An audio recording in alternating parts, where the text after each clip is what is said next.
And we are live in 3, 2, 1. Welcome. Hello. How are you? Before we begin, you want to do a quick prayer so we can let anything break down in this stream? Dear Lord, do not let anything blow up. Amen. Amen. Awesome. So, second week, in our Second week. in our new studio. I love it. I love it so far. How have you been? How was your Thanksgiving? It's been pretty good. Been pretty good. That was most. Thanksgiving was good. I ate way too much. I actually didn't How eat about as you, much Joe? this year. Weird. I know. I did have. Dying. What was that? Are you dying? I mean, we Are all you are. dead? If you think about it, we all are dying every second of the day. But Don't get into that philosophical crap. Me, what am I? A philosophy major? get ready for today's stream. I don't want to hype it up too much, but I was thinking about the topic. I guess let's pause there. Let's do some formalities first. But I didn't eat as much this year. It was fine. It was kind of funny every time I go to my families, my extended families, because I see how different I am from them, and I'm just like taken aback the entire time. Like, so my birthday was a bunch of hardcore African is a weeb. Yeah. Oh, yes, I mean my cousins aren't they're born here, so like they have the whole African American thing going on. But my birthday was on Monday, right? And I had some celebrations and all that jazz. And then I bought new books. I bought quite a few books that I'm excited to read. Also got you a Christmas present, by the way, which you've already seen. And so because that's how guys are. Exactly. We don't rap crap. We just show it. Yeah, exactly. I mean, first of all, it's always a big. I guess to pivot here real quick, it's always a big, I guess, leap to buy books as a gift. And you and I share this sentiment for sure, where it's like, it's hit or miss. And broadly, unless you know exactly what the person wants and you're pretty much just running an errand for them and buying the book that they're already going to get for themselves, then gifting books is generally a touchy idea. But so far, yeah, it's super easy to kind of get offended because like at least in my family, the extended relatives were always like, oh, you like to read, here's some random book. I'm like, How the Princess Saved the Pony? Thanks. I don't like 23. that. I don't like that at all. Yeah, it's just like, but you have to fake it and be like, yeah, thanks. Yeah. Appreciate it. And I feel bad because one, that's precious space in my bookshelf that book's taking that I'm not going to read. And two, it's like, how long do I wait before I get rid of the book? Because I know I'm not going to read it. Amen.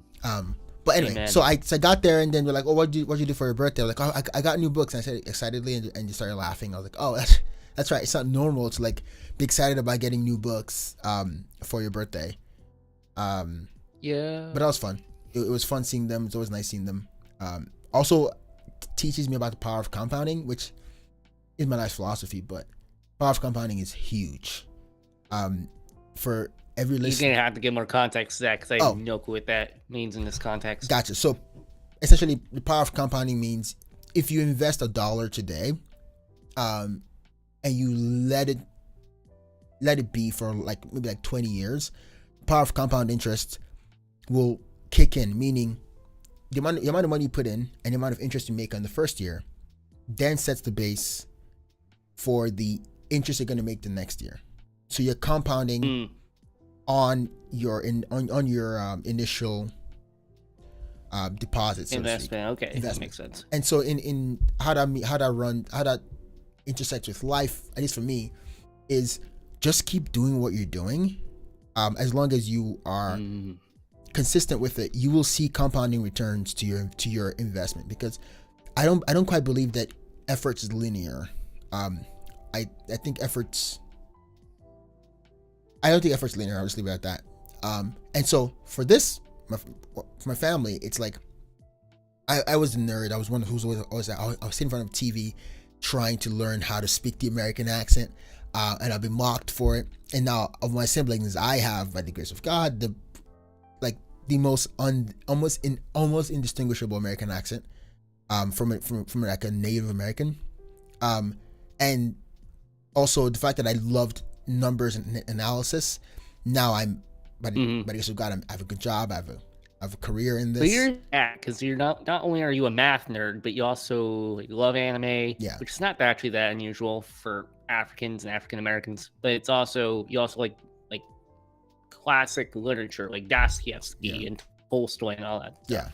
So so it's like you're a bit of an oddball no matter where you go. Very true. But yeah, and my cousins were like, oh, I don't want to become a desk jockey or whatever. I want to do something on, cut hair. I'm more of a creative type. I'm going to do music, and which I'm like, go for it. Like if you're creative, like do it. But at the end of the day, it's like I thank God for this because it's not my effort. It's all from God. Like I have a career path, and I'm going to get another career path, and he works at Best Buy at the moment. So, and he's my age. It doesn't. So. It's one of those things where it's like you don't really have much of a ceiling for what you're doing, right? To a certain extent, right? Like I guess you won't become a billionaire. Like I can pretty confidently say you're not going to be a billionaire. Sorry, but it's also like you cut hair. What are you going to make? Probably not bad living, especially if you own your own place, I guess. But it's like I have a great aunt that tells you a lot about my family. She was a salonist or hairdresser or whatever you want to call it for decades, and she can't stink and handle a pair of scissors anymore. She's got like carpal tunnel in both hands. Yikes. So the physical stuff wears you out. Right. Yeah. I think I was mixing up stories there. I was trying to paint a picture of who my cousins are, and like they're like they're tall athletes, African American guys. So like they get all the chicks and all that stuff, and so they have that like suave I'm too cool for school attitude kind of thing. And you're pretty short 3. Screw you. All right. Let's just leave it at that. Screw you. I just can't stop hating you every single day I see you. Are you ready for this week's topic? Yeah. After anybody who's unfortunate enough to be listening to this is like, I don't know where this is going. Yeah, that was a hard pivot. The description doesn't match. Yeah. If you just hopped in now, you're in luck because you just missed like how many minutes of what? Yeah, you're good now. Yeah, you've missed like 7 minutes of just straight up banter. So nothing wrong with that. That's why they watch. That's true. Or don't watch. This week's topic: to binge or not to binge. So I've been struck by the question of what makes a show, be that anime, but for our context, anime, but like TV shows and all that stuff as well. What makes a show binge worthy, and what makes a show episodic? Because you could say, because I actually quite believe that art is found both in the medium and in the actual product.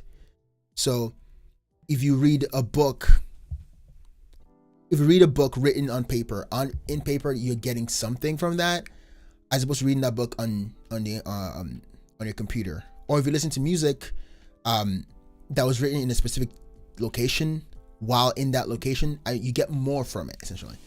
And so I was thinking like, okay, we all binge, but most people binge shows these days, and I'm like, or are shows made to be binged? Like what? If every show is made to be binged, then what, I guess, differentiates? If every show is made to be binged, you can also infer that some shows were made to not be binged. So what differentiates those shows? Like what is the general philosophy going into a new anime, for example? On should I binge this anime? Should I not binge this anime? Like how do we go about that topic? That's my general stream of consciousness explanation of why I chose this topic this week. Can I interject here? Go for it. I'm going to take your silence as a yes. I think there are 3 different types of shows in this context, right? There's the one that is just pure binge, there's the episodic, and then there's the binge by arc. And I don't think any show is like exactly any one of them, right? So what I usually do with longer running series is I usually watch an arc of the show, right? So for example, for I remember one night you were on the night train coming back from where you live to where we were going to college, and you had asked me to pick you up at like 4 in the morning. So instead of being a normal person and just setting my alarm for early in the morning, I was like, I'll stay up all night watching anime because duh. And so I chose Naruto that night. And I think I watched the entire Chunin exam arc in one night. And I feel like that's a really good way to binge something because it's a story within a story. Mm. And so you can start it and have kind of this continuity until you finish it. If that makes any sense. Yeah. Yeah, I actually didn't quite think about the almost like the mini binge, like the binge within the broader series. Well, Naruto, it's still a heck of a binge because that was like 20 episodes. Yeah, that's fair. Okay, I guess. Well, then, what makes a show binge worthy? I guess it's like if the story is so, I don't want to say compelling.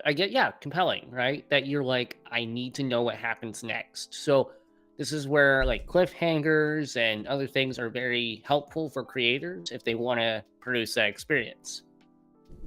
I guess in contrast, you have like the episodic. The recent Spy X Family, however the heck deviants say it, has the first part of the season 2 was a bunch of, mini episodes within episodes, right? Mini stories. And that went on for 2 or 3 episodes. So watching them, you didn't feel too pressed to watch the next episode, but we're happy when the next episode came, if you will. But now they're on the, the cruise arc, I think it's called. I can't remember what they're calling it, but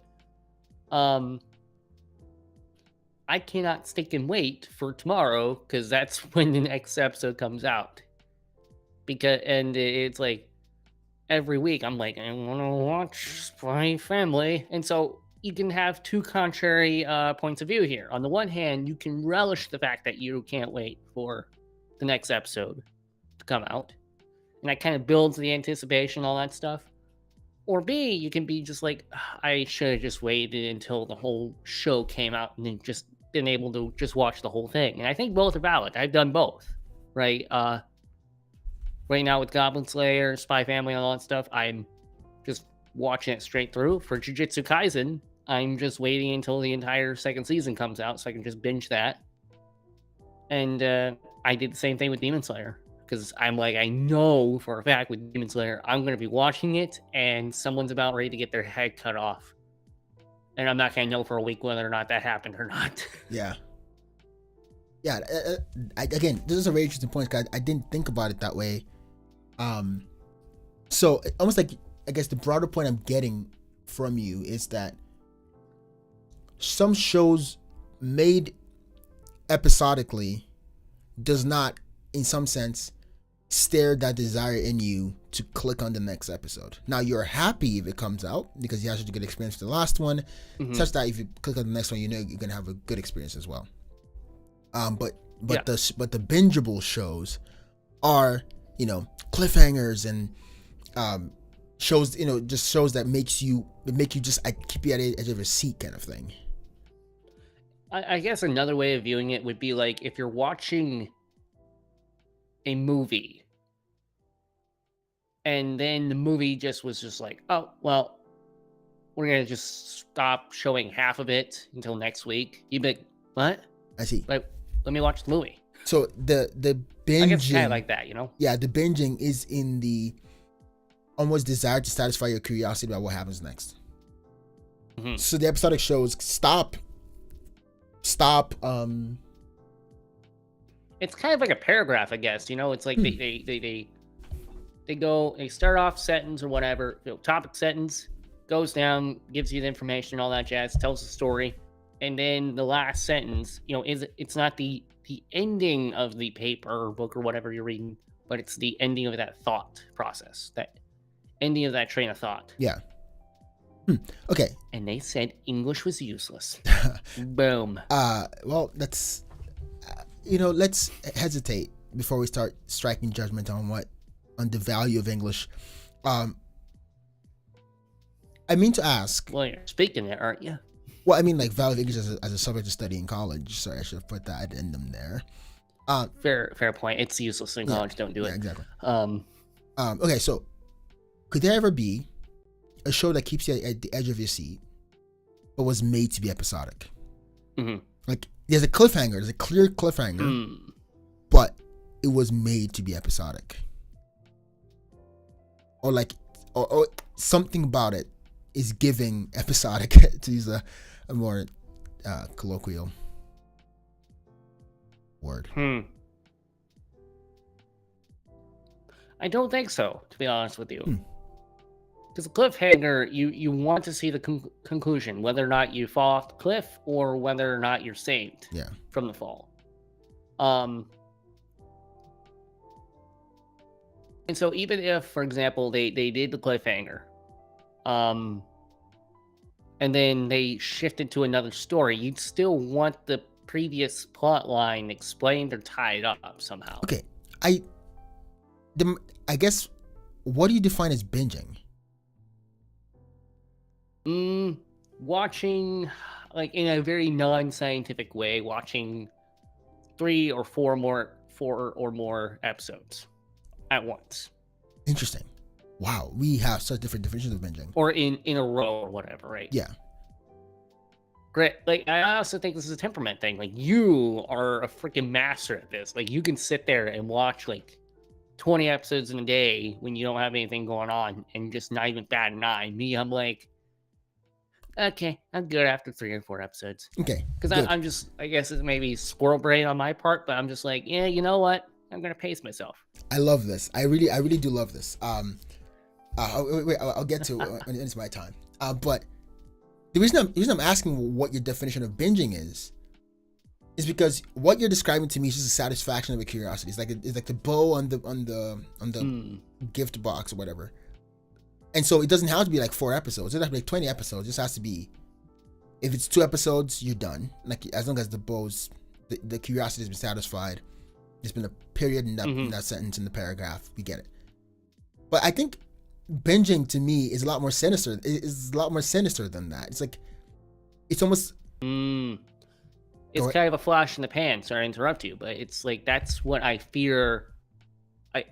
Fear, quote unquote, right? Obviously, we're talking about a fictional story or whatever, right? It's like, the reason I'm not usually fond of binging, it feels like I'm shoveling down the dessert, if you will. I'm not savoring it. Yeah, I'm getting satisfaction from it, but I don't think getting the full experience. If that makes any sense, you know. And what's the full experience? And why does the episodic watching give you that as opposed to the? I think it gives you that when you sit there and ponder the episode a little bit. And obviously it's going to be different with every show. I'm not saying like it's not a good show if you're not saying you're doing the thinker pose for an hour or whatever. But, you know, we like to talk about anime. Like the last big one we were talking about incessantly was probably Eminence. I wouldn't shut up about Darkness in My Heart or whatever how the heck that title goes. Yeah. But then before that, it was like Demon Slayer season 2 or season 3 rather, and then Chainsaw Man before that. And we just kept like bouncing theories off each other and all that stuff. And like that's, I think, what those shows want to promote. Hype, people talking about it being in the ether and all that stuff. But if you do the Netflix model and just dump it onto the service, you're almost like a and people stimulating just binge watch it. Yeah, it's gone in a way. So okay, so well, at least that's my opinion. I definitely see that perspective. So it's almost like there's, I guess, not to put words in your mouth, to correct me if I'm wrong in this. Binging is, like I said, a lot more sinister, where you're almost like the actual act of watching the show for you impedes on your enjoyment of the show? It feels like you're just shoving down ice cream in your mouth without actually waiting to savor the taste of the ice cream. It feels like I'm trying to speed read a book, all the while trying to get everything out of the book. So would you ever Which rewatch? those things are exclusive, right? You can't really speed read something per se while getting absolutely all the information, all the things you could, right? So you like this past week, you've been sending me screenshots of pages from the picture of Dorian Gray by Oscar Wilde, and you're commenting about the line. But you can't tell me that if, for example, you had that as a school assignment or whatever, and you just had to get that chapter read by the next day, that you would be bothering with that because you just like, I gotta get this done. Right. So I think there's just another level. It's quality over quantity, I guess, is what I'm saying. Interesting. So it's something like you like to savor the aftertaste, like actually like to taste it a little bit. So I guess it's the difference between like sipping a fine whiskey versus chugging a beer, I guess. Right.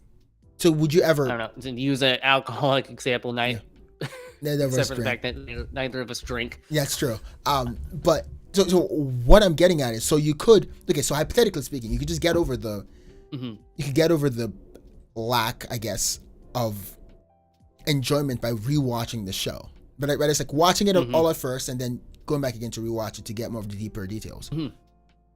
So it's in some sense you're getting both of it. You're getting both the quantity and the quality. But would you, I guess, is there a time whenever the quality impedes on the quantity? Like where it's like you want to binge, but the show is just so interesting or so full of ideas that you can't binge. Oh yeah, that's definitely like Attack on Titan for me. Okay, I'm loving like an emotional thing though. I get so sad watching that, and maybe I shouldn't get. Well, I guess it's a good thing because it's like it means that the creators have managed to create a show in which like you have people who are genuinely invested in it. I think that's like the highest form of praise that you can get for any artist. But it's like that. It's one of those things where I think I recommended to you that I'm like, watch one episode or a couple episodes and then watch a happy show. You need an upper for that downer. Yeah. And I just ignored your warning and just watched it all. And you're just like to go back. I was like in a malaise. I just like in a dreary. Like I'm so depressed for days at a time. Okay, I really love that because it's, at least to me, if you were to make a recommendation to someone about what, okay, I guess let me pose that as a question. If you were to make a recommendation to me, right? Know my temperament. So grant me this premise that there are two kinds of people, the me and the you. So the people in the fun count. I would hope I grant that premise. Fair enough. We were in the fun count camp, and people in the Count Sanj camp, right? So in this camp, which is Count Sanj's camp, we are bingers. Like we just love to sit there and just do it, just watch it all at a go, if you have the time, of course. And then people in the fun count area camp are more like connoisseurs, wearing their top hats and the monocles. We sip the coffee. And then you sip the coffee with your pinky pointed up. Like y'all are just like, extended. Exactly. Just imagine Eleganto from Spy Family. So if you were to make a recommendation to someone in the what you say? No, I love that guy. I was just making that comment. Very derailed you. Yeah, cool. Fair enough. But again, I'm going to comment on that guy when I go into my perspective on this. But if you have to make a recommendation to people in my camp, right? What would you say? Like, how would you say? Okay, here's a show. Pick a new show, whatever show it might be. Maybe Samurai, Blue Eye Samurai. What heuristics would you look out for to help people in my camp essentially get to enjoy the show more, as opposed to binging it? Like, what case would you make against binging for episodic watching, despite the intense desire to satisfy your curiosity and all we talked about earlier? like, okay, I will preface this by saying neither side is right or wrong in my opinion. It's just a temperament thing. Ooh, But to I give think one side is my clearly 2 right. cents, to rub my 2 cents together, right? It's that take the opportunity to ruminate and think on the show. And now, not all shows are created equal, right? It's okay to right? It's okay to watch a show that is just like, this is just an action anime and I just want to see crap blow up. Like, there's no problem with that. Like, you don't have to sit there and have an existential crisis with Attack on Titan for every single experience. That can't be healthy for you. Life is a little bit flippant, so we should treat it as such. But if it is such a show where it does produce those feelings of, I don't know, feelings of any sort, like, I want to ruminate on this, I want to think on this more. No, ruminate on it, think on it. There's no rush. It's going to be there when you get back, so don't be afraid to think a little deeper on it, I guess. I hear those words, but they fail to reach me. Again, like, whatever you want to do. What I mean by that is, like, I'm the guy who was sitting there watching The Darkness in My Heart, pausing the show, writing a full-on article that I sent you that night, by the way. Yes, okay, so and, I love, this is one thing I love about you. Actually, I take that back. The one thing I actually quite admire. Okay, stop. Moving on. Stop. Oh, stop. Oh no, stop. This is one thing I admire about you, and that's your ability to pause. So right now I'm doing essentially a fast of all the things that I enjoy. Essentially, so I'm not watching anime as much at all. Actually, I'm not watching YouTube. I'm not listening to podcasts. I'm barely listening to music. I'm listening to music now because that actually helps my temperament. And that's because I felt like I was obese. I was just consuming. And as you know, as Infovores, the next episode is always the better one because we're gonna get more ideas. And then when we get that idea, I think about it for a little bit, and then okay, cool. I'm gonna think about that much more later, and then move on. And one thing I started noticing after years of doing this was that I just felt like I couldn't sit with an idea for a long time. And I felt like I was, like my attention span for, I guess, deep intellectualisms that you can encounter in a book or in a long debate, for example. I couldn't sit through and think through those thoughts, essentially. Almost like it became hard.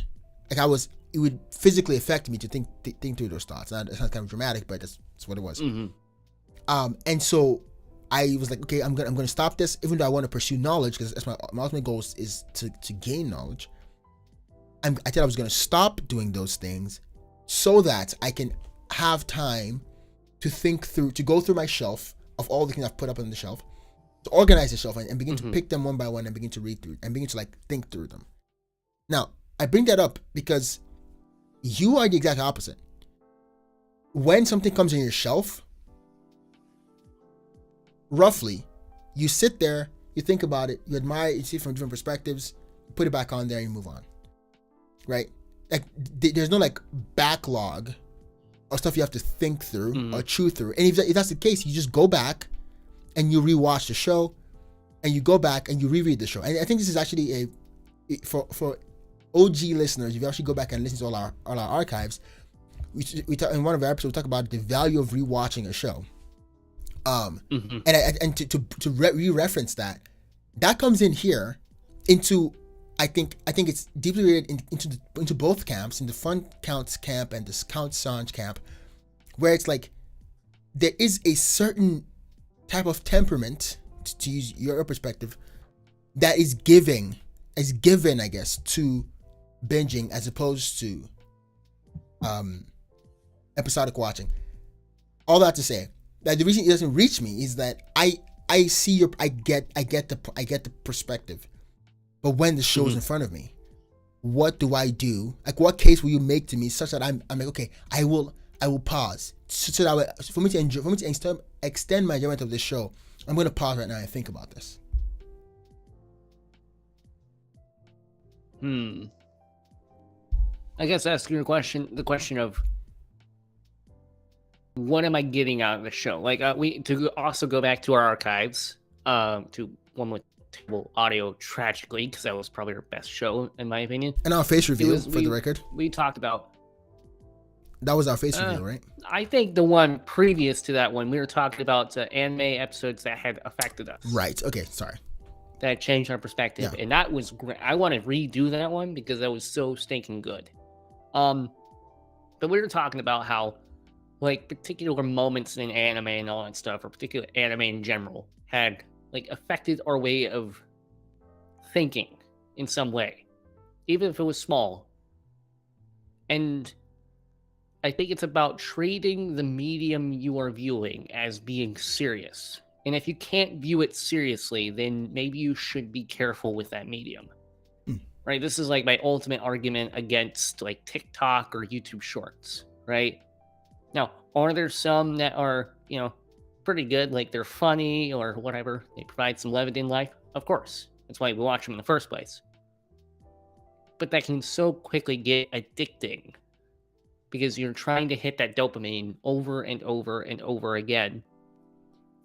And you start losing perspective, I think. You stop losing the ability to up. So I think it's it's to encourage people, I guess in your camp, to take the ideas that are proffered by a show or a movie or whatever, or a book even, right? Because you're binge reading right now. No, I'm not. Very seriously. Sure. Ouch. But it's funny because you do that with books a lot, actually. You'll sit there and think and ruminate on books. So it's very interesting that you don't really do that very well with anime, or well, quote unquote, right? You do that with music too. Like you'll sit there and take apart a song because hey, he's a drummer. He's pretty good at drumming, in fact. And so he can take part in an entire song on the beat and stuff like that. So it's very funny that with anime and shows and stuff like that, you just don't do that. So it's almost like you just kind of want your brain to shut off, which is valid. Like, I'm not going to sit there and be like, oh, no. Like, there are some shows I rewatch, not out of like, there's some deep inciting incident or something like that here. It's like, no, this is comfort food. Right. I love this. And this is where I think I start to come in with my thoughts on this topic. So I'm gonna start by quoting Oscar Wilde. So again, everyone that listens to me must know this. I am such a victim of recency bias. So everything that I'm going forward, everything I think about will be based on what it is that I am currently reading or currently watching or whatever. So Oscar Wilde said, and so in the book, in the Picture of Dorian Gray, there's this character called Lord Henry Wotton. I'm not pronouncing the name. Wotton. Mm-hmm. He is essentially a prophet for hedonism, right? Interesting. He's always preaching about how worship this, almost like a worship of the senses, right? And it was a line from him. He said, "Moderation is a fatal thing. Enough is as bad as a meal. Is as bad as a meal. More than enough is as good as a feast." Right. So the principal line there is moderation is a fatal thing. Now, obviously, I wouldn't ascribe. Maybe you could ascribe this view to Oscar Wilde himself. I don't know. But when I read that, that's probably could. To be honest with you. Say more about that. Well, Oscar Wilde lived a very gay life in every sense of that word. I think of a line from G.K. Chesterton. I don't actually know a ton about him. I've never really read his books even. Except that I've read, I think his play, The Importance of Being Earnest, which is hilarious, by the way. Or at least I think he wrote that. Yeah, I hope he did. He did. Oops. He did. He did. Highly recommend that one. Yeah. But it was, how did Chesterton say it? He's like, we basically encouraged him to, speaking as Chesterton, paraphrasing him, obviously, we We told him it was okay to be a heathen and then broke his heart when it turned out that wasn't true. Were they contemporaries? So, very roughly, like, Chesterton was born, I think, in 1880, 1870 or something like that. And so he was very much contemporaries with, like, Sir Bernard Shaw. Who else?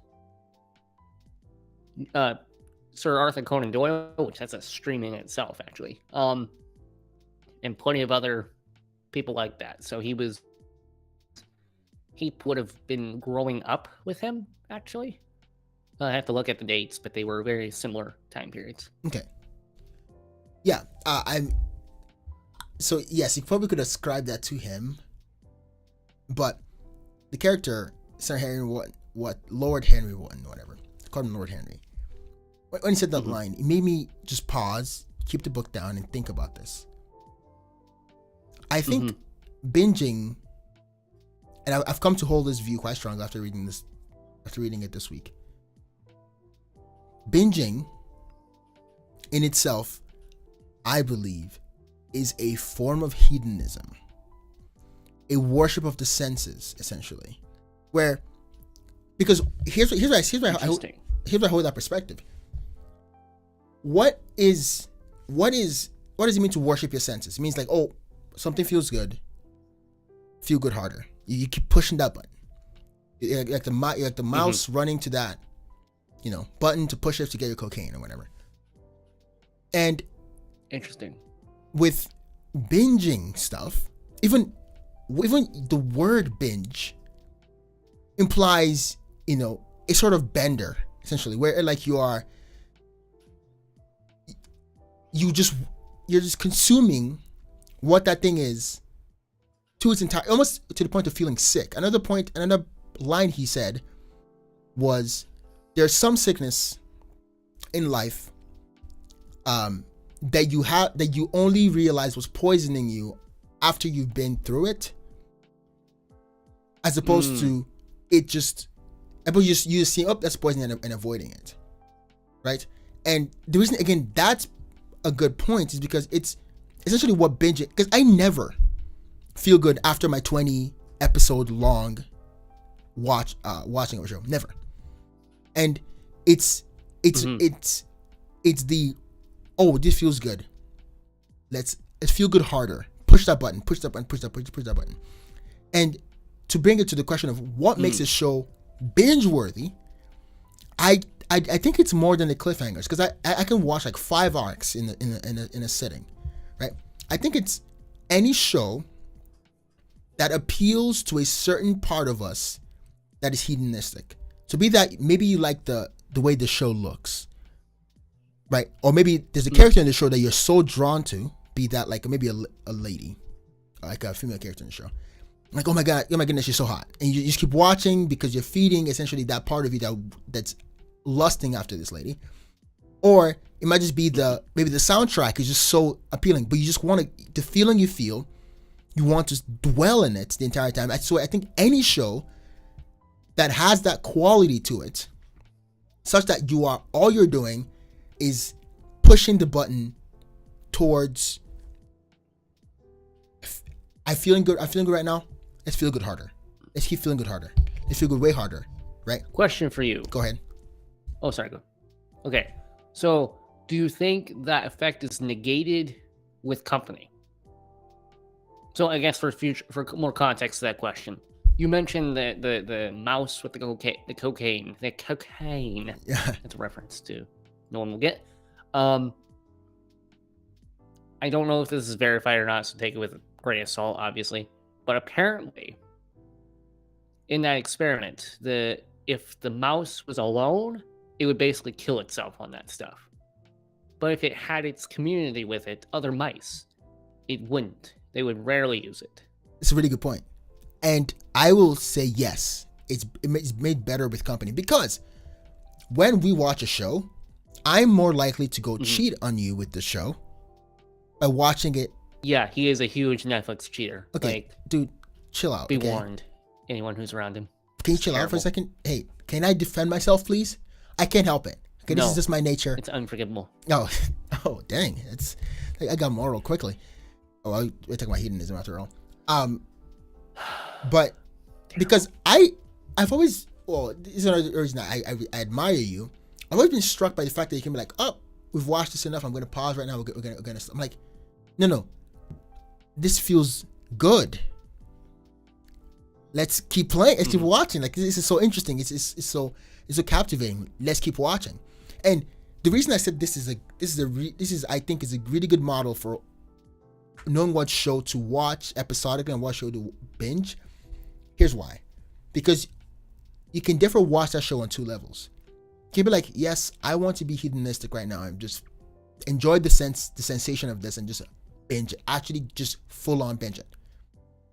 Or you could say, oh, this is a binge worthy show, but I will, almost go meta and watch it episodically as opposed to watching it in a binge worthy fashion. And the episodic show, you can choose to watch them both ways because it doesn't appeal to you as much. Now, I guess, what are your thoughts there? So there are definitely different types of shows. You've asked this in text when we were preparing for the show.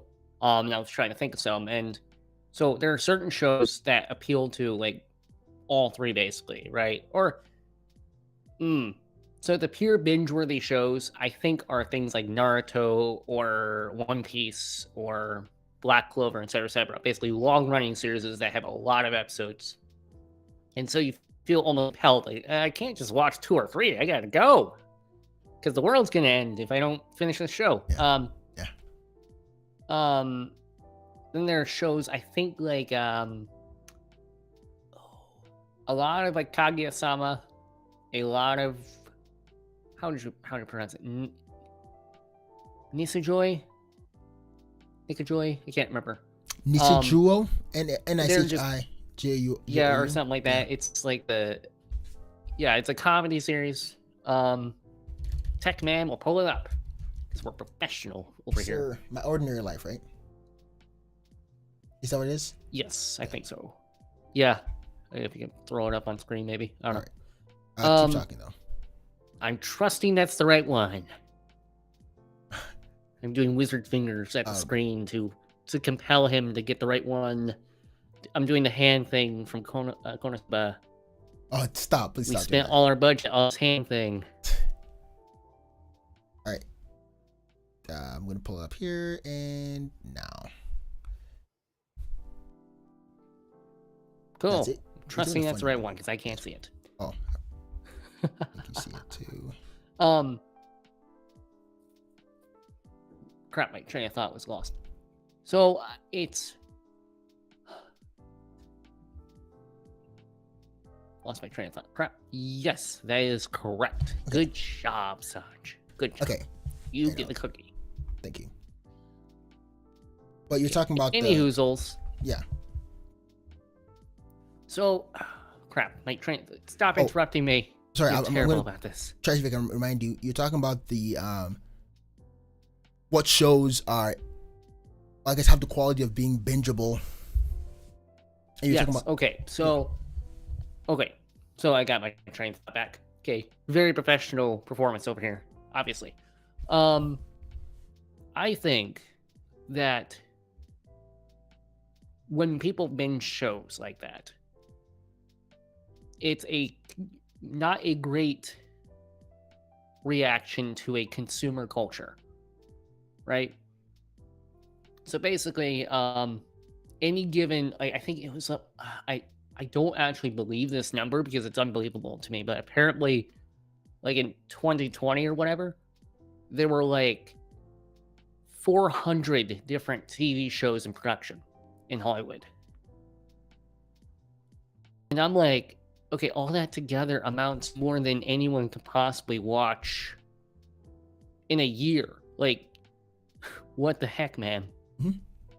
And there is so much stuff being pumped out of varying quality, obviously, you can discern that you're almost encouraged just to get through something as quick as you possibly can in order to consume it all. And You know this about me. On anime, at least, I'm pretty quick to drop a show if I get bored of it. But there are good and bad parts about that. On the one hand, I don't get like the full experience of the show, but on the other hand, I feel like I drop stuff that's just like, okay, this is not worth my time. But I feel like it's a not a great part of the culture that we just go through pieces of media so quickly, only turn on to the next thing. Like, to go into the realm of music, for example, when I was a kid, I listened to the same album like 30 or 40 times in a row because I would have to buy that album individually and then just, listen to it.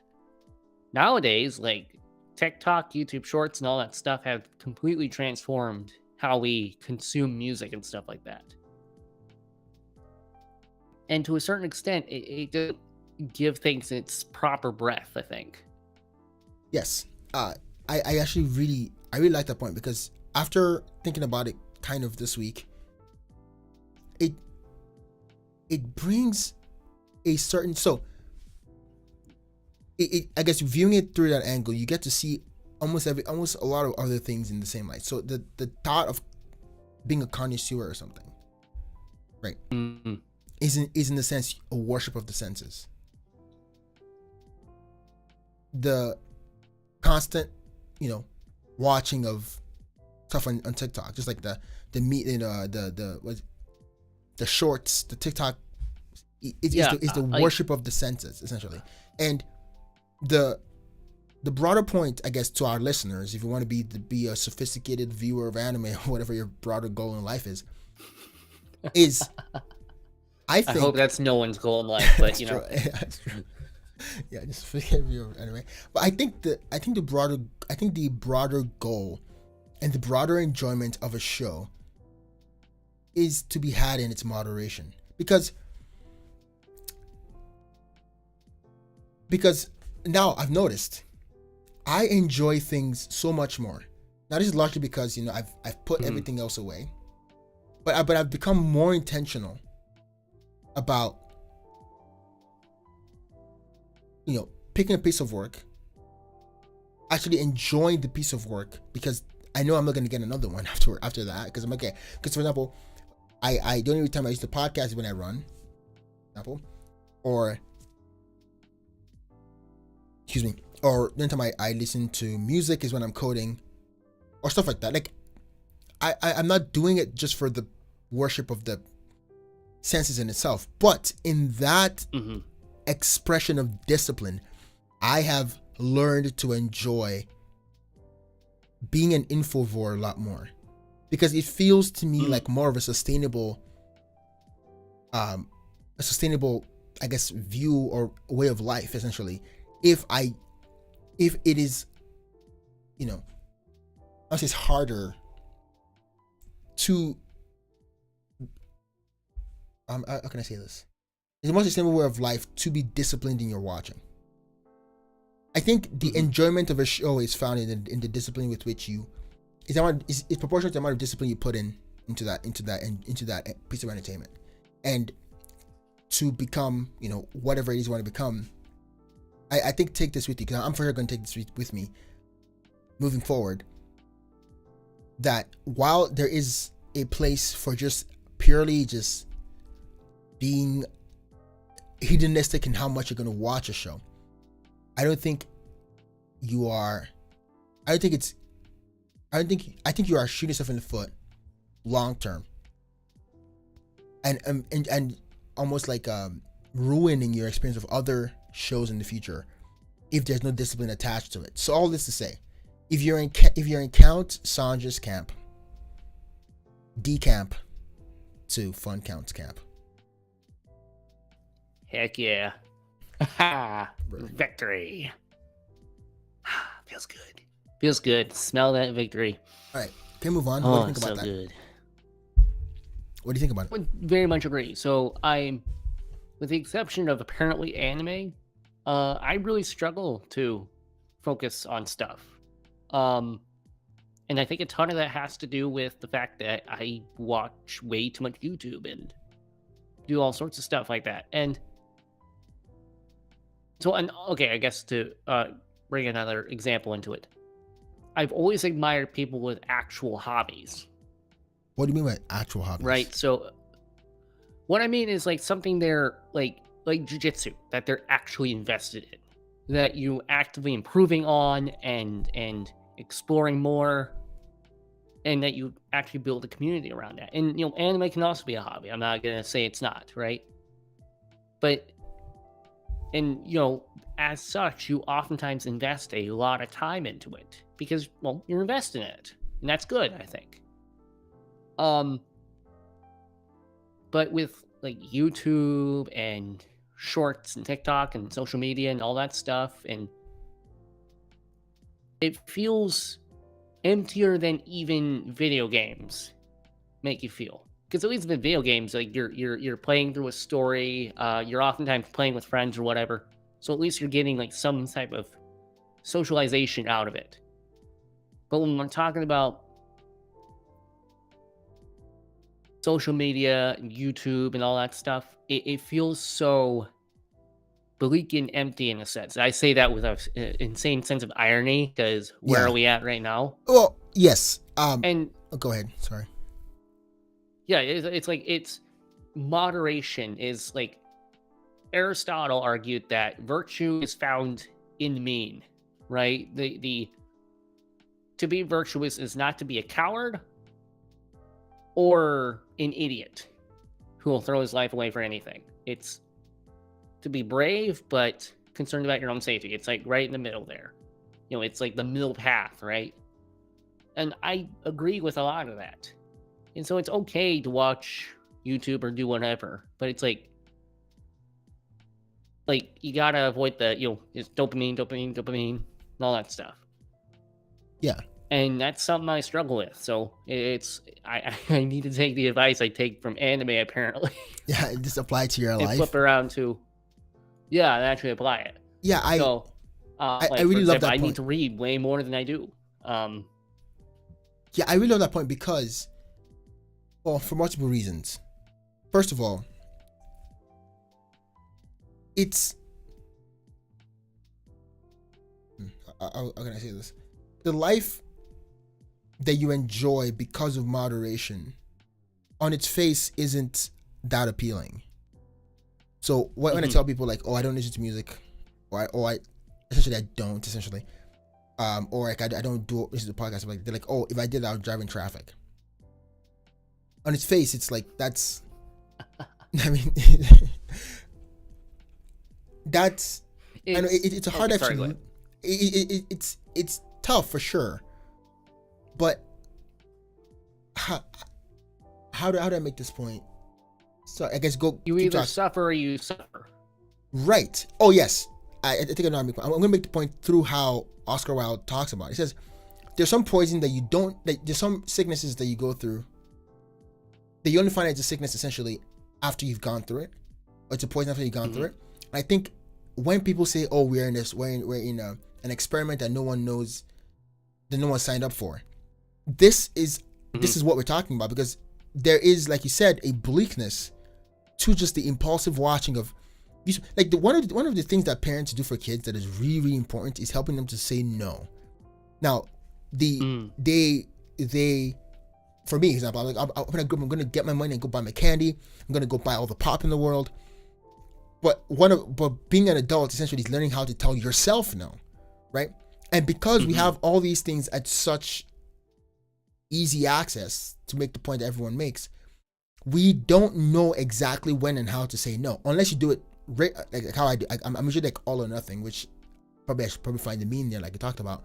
But I think the because of the ease of access to YouTube and TikTok and all that, we don't know exactly when to say no. And I'm more and more convinced with more, the more time and the more distance I get from this, so I'm more and more convinced that there are things that you should just not put in your brain. Like it actively ruins your life or your experience of other things. some videos on TikTok, I'm just not meant to watch. I'm just literally not meant to watch. So some anime I'm not meant to watch, right? Because if I'm trying to curate my life in such a way as to, like, live in the most, in a way that appeals to me, as most pleasing to me, or like is most pleasing to God, essentially. It's so funny because it's in discipline that you find your freedom, to quote Jocko Willink here. He's like, discipline equals freedom, because when you're disciplined about something, you are the one saying, I'm going to watch anime now, I'm going to stop watching anime now. I'm going to watch YouTube now, I'm going to stop watching YouTube now. And I think it's utilizing your time to its fullest, right? It's as Rudyard Kipling would put it, it's like, counting every second of the minute, I guess. And what he means by that, it's not an exact quote, obviously, but what he means by that is train your time as the commodity, the limited commodity that it is. Because it's like, and you can, I think you should, going back to the mean here, right? The middle path. Don't be hedonistic with it, right? With anything. But also don't be a Puritan. right. So be able to enjoy crap. There's old Jewish proverb, apparently, that's like, you die and you go into heaven and all that jazz. And before you enter, God asks you, hey, did you enjoy all the permitted pleasures of life? Like, did you enjoy life as much as you can? And the answer should be, yeah. I had a hoot and a half. It was a good life, or as good as I can make it. And even when the situation isn't great, right? You have Viktor Frankl, who, concentration camp guy. He wrote the Man's Search for Meaning, which is a book I recommend everyone read at least once in their life. He was like, look, your final form of freedom is your ability to determine how you're going to react to a bad situation. That you can lose everything, but you can at least sit there and be like, look, there's still hope. So that is wildly tangential what we're talking about. But that's a very good point, which is why when I was telling him, like, it's going to be a darker, but it's actually more of a hopeful topic that we're talking about today. And now I know, I guess, to live true to our descriptions, what shows, to pose it to you, what shows with our new perspective on things, what shows are good for binging and what shows are good for episodic watching? To find the mean, of course. To find the mean, I think shows like Naruto, One Piece, Black Clover, etc., are really good to watch entire arcs for. The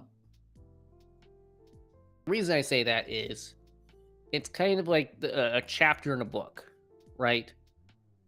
You can get sucked into that particular part of the story, but then when the arc ends, it can wrap up that section of the story. Still give you the desire to watch the rest of the story, but have a good cutoff point where you can be like, okay, I can be done for a little bit. So I think that's very good. Episodic stories that have...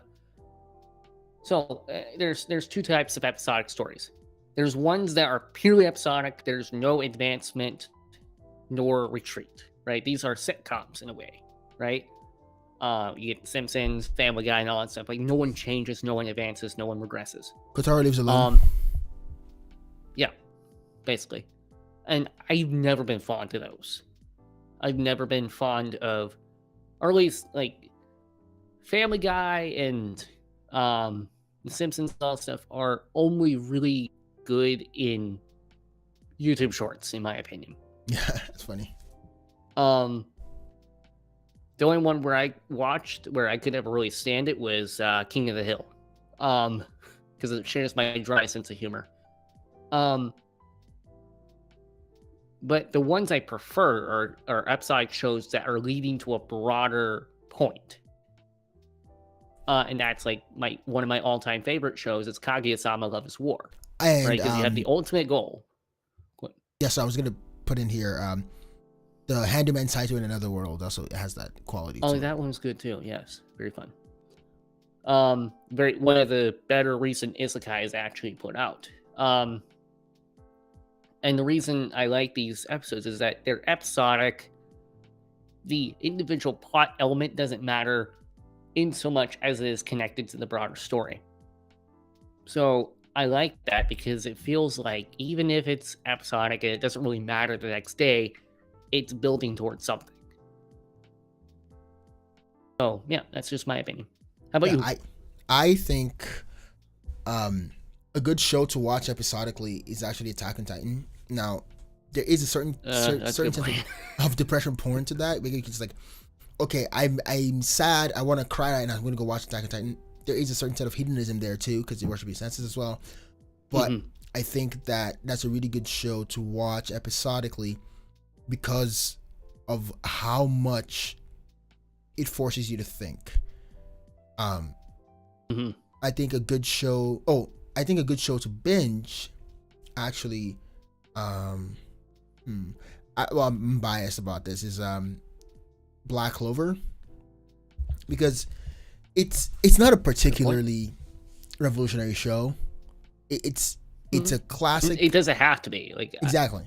Yeah, it's a classic shonen, right? Oh, yeah, it's a slash shonen, and there's a certain feel good element to it that you can watch and just feel free to just binge, I guess. I think though that shows like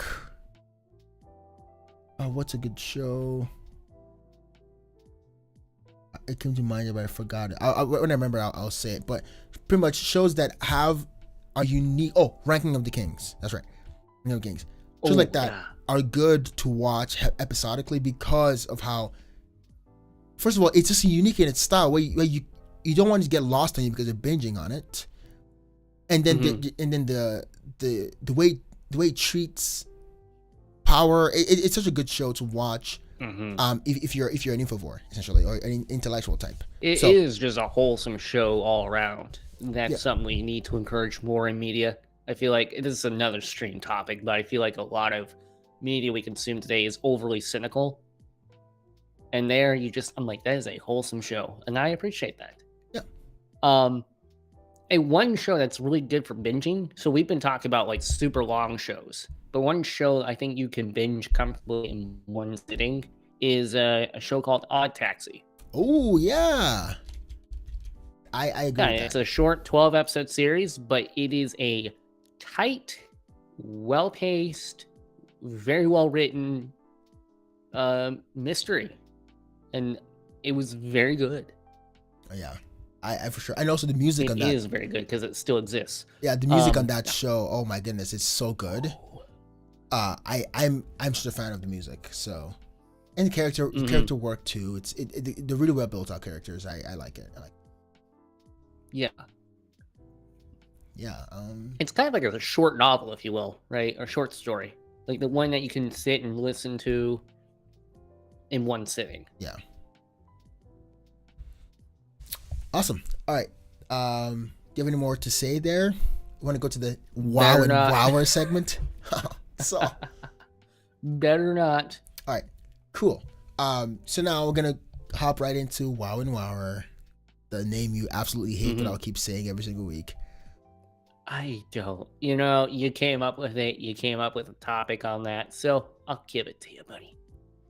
Oh, that was clever. Bud, kid, child. Oh wow, he keeps going. Man, child. Oh wow. Well, what are you watching this week? Basement. What are you watching this week? What am I watching?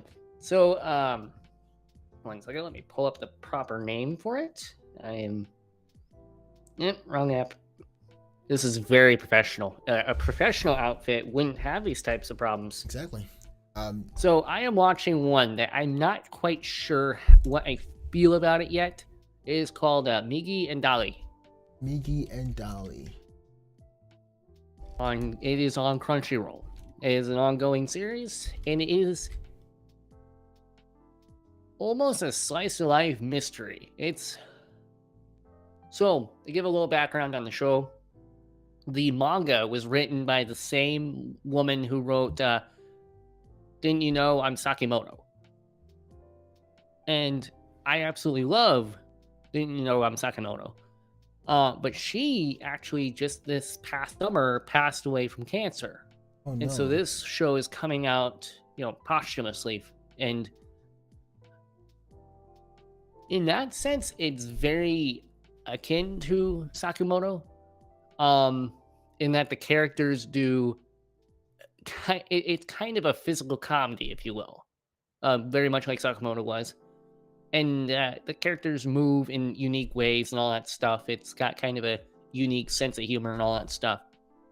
But a lot of so far the rating on Crunchyroll is 4.5, and it seems that people either dig it or don't like it at all. What's the the reason delta there? It's whether or not they find it creepy. Creepy? So How? the way the characters move and the music and stuff like that, it makes it darn creepy. It feels like the plot is that an elderly couple who couldn't have children finally decide we're going to adopt children. So they go to an orphanage and they adopt what they think is one son, and they named Hitori. Turns out Hitori is not one but two. They adopt a set of twins, and the twins hide that fact, and so they flip around, and it feels like, and this is where I'm like I don't know what I think of it yet. It feels like they're about ready to murder the old couple, because it's kind of creepy in that sense, right? Yeah. And it's comedic as heck at times, so it's very funny. But it's still got that underlying creepiness, which I don't know if they're meaning to go for or not. But I don't know.